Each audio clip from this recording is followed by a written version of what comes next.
నారాయణ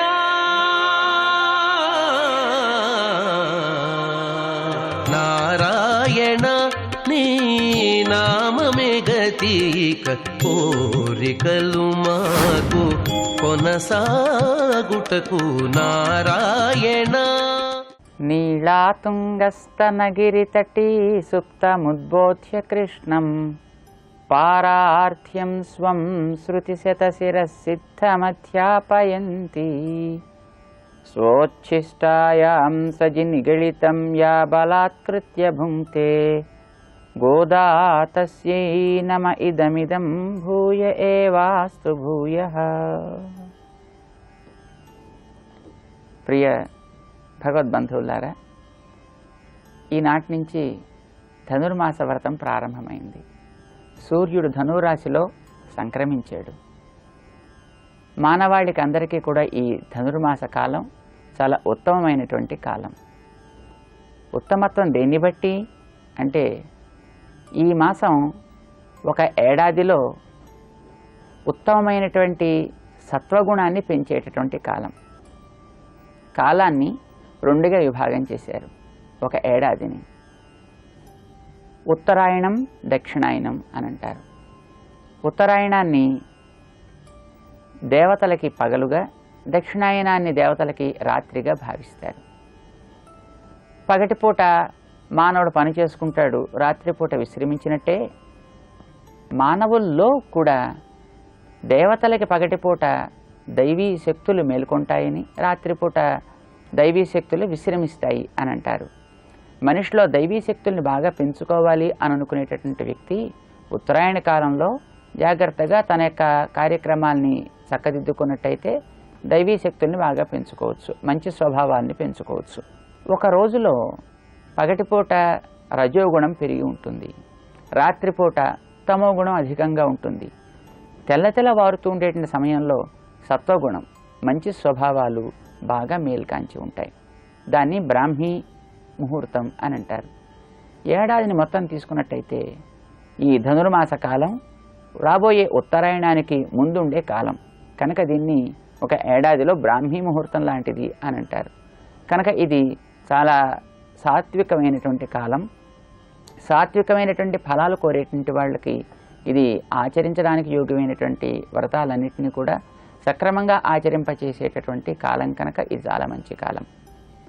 దీన్నే చాంద్రమానం ప్రకారం మార్గశిర మాసం అని కూడా అంటుంటారు. ఈ మార్గశిర మాసం కూడా చాలా ప్రధానమైనటువంటి కాలం అందరికీ కూడా, మానవాళికి అందరికీ కూడా. ఎందుకంటే పంటల్ని ఇండ్లకి చేర్చుకోవడానికి వీలయ్యేటటువంటి కాలం. వసంత ఋతువు గొప్ప ఋతువే అయినా కేవలం చిగుళ్ళు వస్తాయి, పుష్పాలు, లోకమంతా కూడా పరిమళాలు విరజిమ్ముతాయి. కానీ అవి ఫలాలు అవుతాయో అవో మనం చెప్పలేం.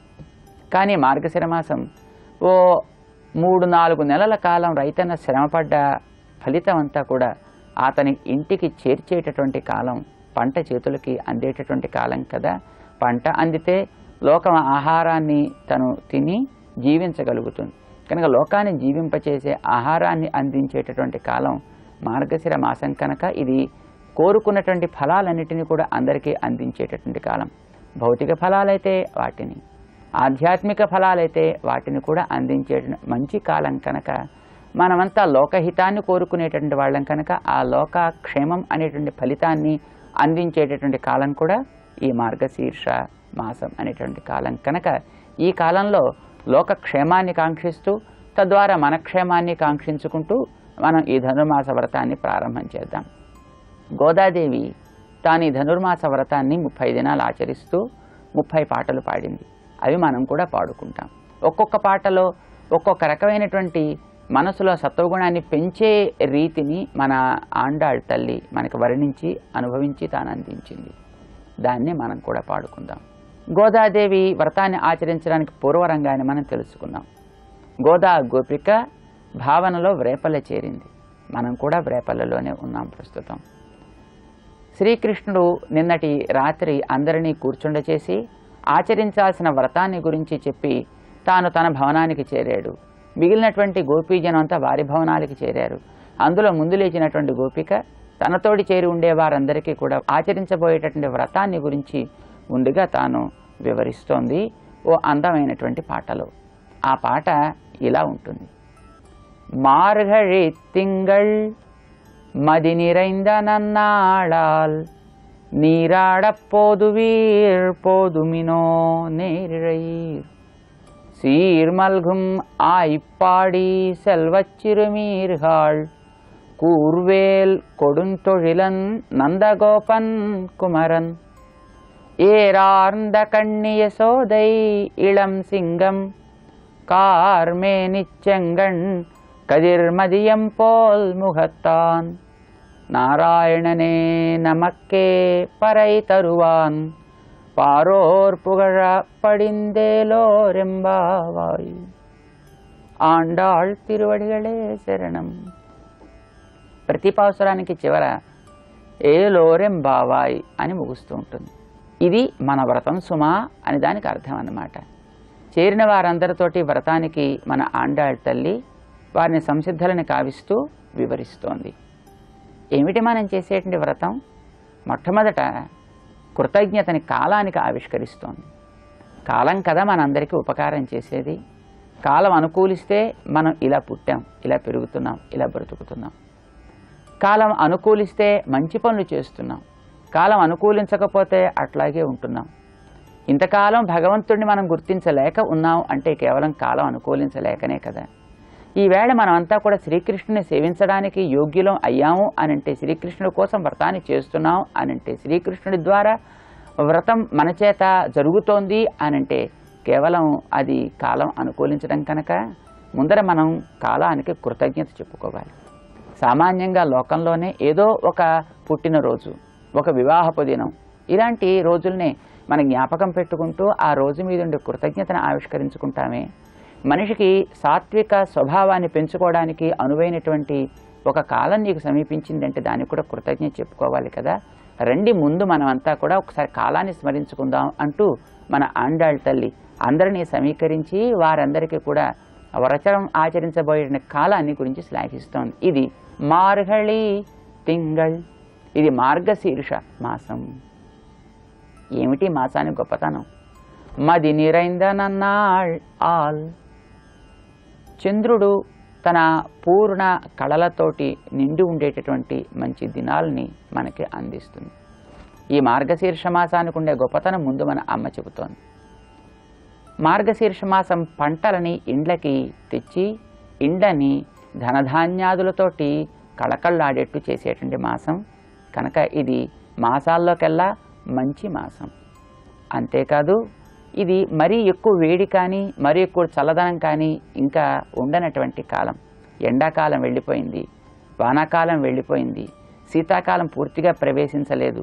కొంచెం కొంచెం చలి ఉంటున్నప్పటికీ కూడా అది పెద్ద లెక్క కాదు. మాసాల్లోకెల్లా ఇది ఉత్తమమైన వాతావరణాన్ని మనకి అందించేటటువంటి కాలం. మంచి పనులు చేసేవాళ్ళకి మంచి వాతావరణం కూడా కావాలి కదా. సాత్వికులకు అందరికీ కూడా సత్వాన్ని పెంచేటటువంటి కాలం కనుక ఇది భగవంతుడి లాంటి మాసం అన్నమాట. వాసుదేవ తరుఛాయ నాతి సీతా నా ఘర్మదా అని మన మాసాల్లోకెల్లా గొప్పదైనటువంటి ఈ మాసాన్ని భగవంతుడి యొక్క స్వభావం కలది అని పోలుస్తూ ఉంటారు. భగవంతుడైనటువంటి ఒక వృక్ష ఛాయ చాలా గొప్పది. ఇది వేసవి కాలంలో చల్లదనాన్ని ఇస్తుంది, శీతాకాలంలో వెచ్చదనాన్ని ఇస్తుందట. అలానే ఈ మాసం కూడా చాలా కోరుకున్న వారికి కోరిన వాటన్నిటినీ కూడా హాయిని అందించేటటువంటి మాసం కనుక ఇది మంచి మాసం. అంతేకాదు భగవంతుడే ఈ మాసం నేను అని శ్లాఘించినటువంటి మాసం. మాసానాం మార్గశీర్షోహం అంటూ భగవంతుడు తనే ఈ మాసం అని చెప్పుకున్నాడు. ఎందుకోసం అనంటే మనిషి బాగుపడడానికి అనేక మార్గాలు ఉన్నాయి. ఒకటి తన కర్మను ఆచరించడం, 2 జ్ఞానాన్ని పెంపొందించుకోవడం, 3 భక్తిని పెంపొందించుకోవడం, 4 శరణాగతి చేయడం. ఇలాంటి అనేక మార్గాలు ఉన్నాయి. ఒక్కొక్క మార్గము మనకి కావలసిన శ్రేయస్సుని అందించేదే అయినా అవన్నీ మన ప్రయత్నం మీద ఆధారపడ్డవే తప్ప వాటంతటా మనకి ఫలితాలను ఇచ్చేవి కావు. కానీ వీటన్నిటికంటే గొప్ప మార్గం మరొకటి ఉంది. అదేమిటి అంటే భగవద్గీతలో నేనే అని శ్రీకృష్ణుడు చెప్పుకున్నాడు. మామేకం శరణం వ్రజ అంటాడు ఆయన మార్గాల్లోకెల్లా ఉత్తమమైనటువంటి మార్గం. మిగిలిన మార్గాలు మన ప్రయత్నాన్ని ఆశిస్తే ఆ మార్గం మన ప్రయత్నాన్ని ఏం అపేక్షించకుండా తనే కావలసినవన్నీ ఇవ్వగలిగినటువంటి మార్గం కదా భగవంతుడు అంటే. కనుక భగవంతుడనే మార్గం మార్గములకెల్లా శీర్షం, కనుక భగవంతుడిని మార్గశీర్షం అంటారు అని తనే చెప్పుకున్నాడు అన్నమాట. అట్లాంటి మార్గంలోకెల్లా ఉత్తమమైనటువంటి మార్గం భగవంతుడు, నేనే మీకు అందరికీ కావాల్సిన పరికరాలను ఇస్తానర్రా, కోరిన ఫలితాలను ఇస్తానర్రా అని వాగ్దానం చేసినటువంటి కాలం కనుక ఇది ఉత్తమమైనటువంటి కాలం అంటూ మొట్టమొదటి మన ఆండాళ్ తల్లి మార్గశీర్ష మాసాన్ని, భగవన్ మాసాన్ని కీర్తిస్తోంది. ఇక పైన మనకి బ్రాహ్మీ ముహూర్తం ఆసన్నమైంది కనుక మనలో కూడా తెల్లవారబోతోంది. తెల్లవారుతోంది అంటే కావలసినటువంటి పనులన్నీ చేసుకోవడానికి కావలసినటువంటి చూపుకి కావలసినటువంటి వెలుతురు మనకి అంతటా వ్యాపిస్తుంది కదా. అలాంటి ఉత్తమమైనటువంటి కాలం ఈ మార్గశీర్ష మాసం. మాసమేనా, రోజులు కూడా ఎంత మంచివో అంటోంది మన అమ్మ. ఏమిటి రోజులు మంచి? మది నిరైందా నన్నాళ్ ఆల్, మది చంద్రుడు నిరైందా నిండి ఉండేటటువంటి మంచి రోజులు కూడా ఆశ్చర్యం మన కోసం వచ్చాయి. మనం కాలాన్ని వెతుక్కుంటూ వెళ్ళక్కర్లేకుండా కాలమే మనం వెతుక్కుంటూ వచ్చిందన్నమాట. ఇది మంచి వాళ్ళ యొక్క అయోగ్యత. ఎవరైనా లోకంలో భౌతికమైనటువంటి ఫలితాలు కోరుకునేవాళ్ళు ఏ ముహూర్తాన్ని చూసుకుని వాళ్ళు వెళ్ళాల్సి వస్తుంది. కానీ యోగ్యులైనటువంటి మహానుభావుల కోసం, వారి కోసం ముహూర్తం వెతుక్కుంటూ వస్తుందన్నమాట. వారు ఎప్పుడు అనుకుంటే అదే మంచి ముహూర్తం అవుతుంది. ఏ మాట పలికితే అదే మనకి యోగ్యమైనటువంటి శ్రేయస్సుని కలిగించేది అవుతుంది. అలానే మనం మంచిని చేద్దాం అనుకున్నాం, వెంటనే మంచి దినం వచ్చింది, మంచి మాసం వచ్చింది. ఏ రోజు మంచిది? శిక్షిస్తాను అన్న భగవంతుడే రక్షిస్తానర్రా అంటే అంతకంటే మంచి రోజు మనకి ఏమిటి కనుక? భగవంతుడిని గుర్తించగలిగిన రోజు కంటే మంచి రోజు ఏం కనుక? అలాంటి రోజు మనకందరికీ కూడా దరిచేరింది. ఇది మనకి మొట్టమొదట లభించినటువంటి యోగ్యత అంటూ ఆండాళ్ తల్లి ఆనందాన్ని, ఆశ్చర్యాన్ని ప్రకటిస్తోందనమాట. మది నిరైందనన్నాళాల్ అని అంటూను. భగవంతుడు అనుగ్రహిస్తాడు జీవులందరినీ. కానీ భగవంతుడిలో కోపము, దయ రెండు ఉంటాయి.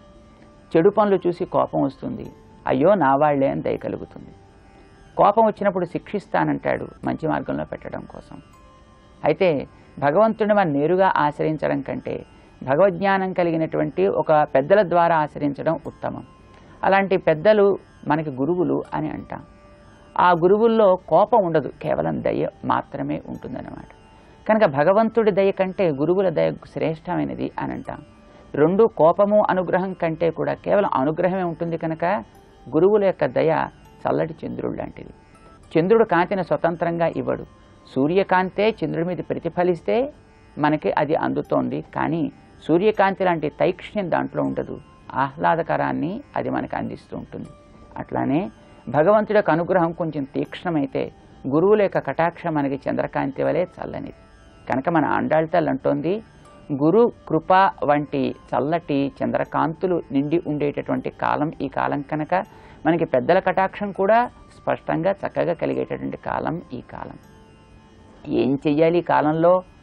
నీరాడ పోదువీర్ పోదుమినో ఆహ్వానిస్తోంది మనందరినీ కూడా. దేనికోసం? ఈ కాలంలో మనం చేయాల్సిన పని ఏమిటి అంటే స్నానం ఆచరించడం. తెలతెలవారుతూ స్నానం ఆచరించడమే ప్రధానమైనటువంటి కర్తవ్యం ఈ కాలంలో చేయాల్సింది. అయితే ఏ స్నానం? శారీరక స్నానం రోజు మనం చేస్తూనే ఉన్నాం. దానికంటే ప్రధానమైనటువంటిది మానసికమైనటువంటి స్నానం. భగవంతుడి యొక్క స్వరూప స్వభావాల్ని భావించగలిగే భగవంతుడి కళ్యాణ గుణములైనటువంటి జలములలో స్నానం ఆడాలి. అంటే భగవంతుడికి ఉపకార గుణాన్ని మనం కూడా తలుచుకుంటే మనలో కూడా ఉపకార స్వభావం పెరుగుతుంది. లోకాన్నంతటినీ భగవన్మయంగా మనం చూడగలుగుతాం. ద్వేషాలు, ఉద్రేకాలు, ఈర్ష్యలు, అసూయలు తగ్గుతాయి మనుషుల్లో. అలాంటి భగవత్ కళ్యాణ గుణ స్నానం ఆడాలి అంటే ఎవరికి అర్హత? అంటే దీనికి జాతి కానీ, కుల అని కానీ, వర్ణ, వర్గ, వయస్సు, ధనము, విద్య, ఏ యోగ్యతలు అవసరం లేవు. ఎవరు పడితే వారే దీనికి అర్హులు. కానీ ఒక్కటి అర్హత. ఏమిటది? పోదు వీర్ అంటుంది గోదాదేవి. కావాలి అనే కోరిక ఒక్కటి ఉండాలి. అజీర్తి కలిగిన వాడికి అన్నం ఎట్లా వికటిస్తుందో, ఇచ్చ లేని వాడికి అట్లాగే భగవంతుడు కూడా రుచించడు. కనుక భగవదవగాహన స్నానం చేయాలనే, అనుభవ స్నానం చేయాలనే కోరిక ఎవరికి ఉంటే వారల్లా కూడా రండి అంటూ మన ఆండాళ్ తల్లి సర్వ ప్రాణికోటిని, సర్వ మానవాళిని కూడా ఈ వ్రతానికి రమ్మని ఆహ్వానిస్తోంది. మరి మనం మాత్రం ఈ వ్రతానికి ఆండాళ్ తల్లి పిలిచింది కనుక వెళ్ళవద్దు? వెళదాం. మన ఆండాళ్ తల్లి పిలిచింది అక్కడ చేరిన పోదువీర్ పోదుమినో అనగానే వారందరిలో ఒక అందమైనటువంటి కాంతి కలిగింది. ఆహా, చూసింది ఆండాళ్. నేరిഴయీర్, అద్భుతమైనటువంటి అలంకరణలు కలిగినటువంటి వారా, మీరుండేటువంటి స్థానం ఎంత గొప్పదో అంటోంది. భగవద్ అనుభవ కోరిక కలవారు ఉండేటటువంటి ఊరు కూడా మంచి ఊరు అవుతుంది.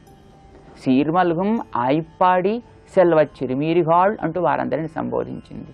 సీర్ మల్గుం సంపదలు పెరుగుతూ ఉండేటటువంటి, ఆయిప్పాడి గోకులానికి చెందినటువంటి, సెల్వత్ చిరుమీరిగాళ్ సంపదలు పెరుగుతూ ఉండేటటువంటి చిన్ని పిల్లలారా అంటూ పిలుస్తోంది. ఇది ఆ ఊరి వారి యొక్క సంపద. అక్కడ వారందరికీ కూడా భగవంతుడి యొక్క అనుభవాన్ని పొందడానికి కావలసినటువంటి చిరు వయస్సు ఉంది. కృష్ణుడితో సమానమైన వయస్సు. శ్రీకృష్ణుడితోటి తోటి వారయ్యారు, వారు సమకాలీకులయ్యారు, సమవయస్కులు అయ్యారు వారంతా కూడా. పైగా శ్రీకృష్ణుడు యొక్క కళ్యాణ గుణాలు ఆ ఊరిలో కదా ప్రకాశించాయి. ఆయన ఉన్న పరమపదంలో ఏం ప్రకాశించాయి కనుక ఇహలోకంలోకి వచ్చిన తర్వాత గుణాలు పొంగడం ప్రారంభించాయి. అవి లోకానికి అంతటిగా కీర్తించదగినవి అయ్యాయి కూడా. అలాంటి ఊరిలో ఉండేటటువంటి చిన్నపిల్లలారా రండి అని పిలుస్తోంది. దీనికోసం మనం వ్రతం చేద్దామంటే ఎన్నో యోగ్యతలు కావాలి కదా, అవన్నీ మనకి లభిస్తాయో లభించవో అని సందేహం కలిగింది వారందరికీ. మన ఆండాళ్ తల్లి భరోసా ఇస్తోంది. కూర్వేల్ కొడుంతొడిలన్ నందగోపన్ కుమరన్, మనం చేసే వ్రతానికి ఫలింపచేసి ఇచ్చేటువంటి వాడు మనకొకడు ఉన్నాడర్రా, కనుక మనకి భయం ఏమిటి? ఎవడతను? కుమరన్, భవ్యుడై తండ్రి గారి మాట వినేటటువంటి వాడు. ఎవరా తండ్రి గారు? నందగోపన్. ఎవరా నందగోపుడు? మనందరి యజమాని, మనందరి గూడిపు నాయకుడు కదా ఆయన. ఆయన చెప్పినట్టు వినేటటువంటి భగవంతుడు సాక్షాత్తు కృష్ణుడే ఉన్నాడు కనుక మనకేం లోటు లేదు. లోకులంతా కూడా కీర్తించేటట్టుగా పడింది అవగహించి మనం స్నానమాడదాం రండి ఈ వ్రతంలోకి. మనం వ్రతం చేస్తే లోకమంతా కూడా కీర్తిస్తుంది, లోకులందరికీ ఫలితాలు లభిస్తాయి, పరమాత్మ మన అనుగ్రహిస్తాడు. ఒక్క కోరికొక్కటి ఉంటే చాలు, రండి వ్రతం ఆచరిద్దామని ఈ మొదటి పాసురంలో మన ఆండాళ్ తల్లి వ్రతానికి అందరినీ కూడా ఆహ్వానిస్తోంది. రండి మనం కూడా ఈ వ్రతంలోకి అవగహించి ఆచరిద్దాం. ఆండాళ్ తిరువడిగళే శరణం. జై శ్రీమన్నారాయణ. నారాయణ